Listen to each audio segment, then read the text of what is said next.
My hand was made strong by the hand of the Almighty. We move forward in this generation triumphantly. Won't you help to sing these songs of freedom? Because all I ever have are redemption songs. Now those, of course, are the words of Bob Marley. And redemption is a hugely powerful word. It's a word that pops up again and again in the Bible. And it means a purchase or a ransom. And it was used historically in reference to slavery. A slave was redeemed when the price was paid for his or her freedom. It's an incredibly powerful term. It acknowledges that we are trapped without God. The entire Bible is the story of our quest for redemption, for freedom, for liberation. Just think of the language in the Old Testament. In Exodus, God declares to Moses, I am the Lord, and I will bring you out from under the burdens of the Egyptians, and I will deliver you from slavery to them, and I will redeem you with an outstretched arm. Or in Psalm 136, with a mighty hand and an outstretched arm, his love endures forever. God is always holding out his hand to us. Often we think we have to begin the process of reaching out, but he's already beaten us to it. We are never the initiators. God is the initiator. And all prayer is a response. But when you think about it, prayer is one of the most natural things we can do, just like breathing. Just as flowers turn to the sunlight, so we feel naturally drawn to God in our hearts. We are doing what we were created to do. It resonates deeply within us. We respond with our whole being, our minds, our actions, and our emotions.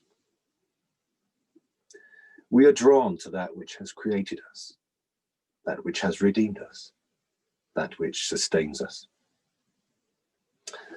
Now, as humans, we like to make things complicated. We like structure, we like order. And those of us who pray the daily office will well know the challenges of finding the right psalms and canticles and responses every day. And there's nothing wrong with that. It helps to nourish the fabric of the wider church. But we need to remember the very simple truth that underlines all of this. Prayer is a response. It's a simple yes to God. God who is beckoning us to join him at all times, at every moment. And the offer is open and ongoing. Now, there's a very famous verse from John's Gospel, chapter 3, verse 16, much loved, much quoted. But the following bit, verse 17, really rings out to us here as we celebrate the truth of redemption.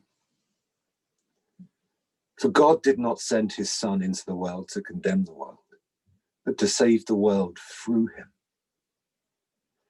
Christ is the great liberator who loves and affirms us as we are. The Bible is a story of a God who rescues, restores, liberates, heals, and forgives. To the Israelites enslaved in Egypt, God offered freedom.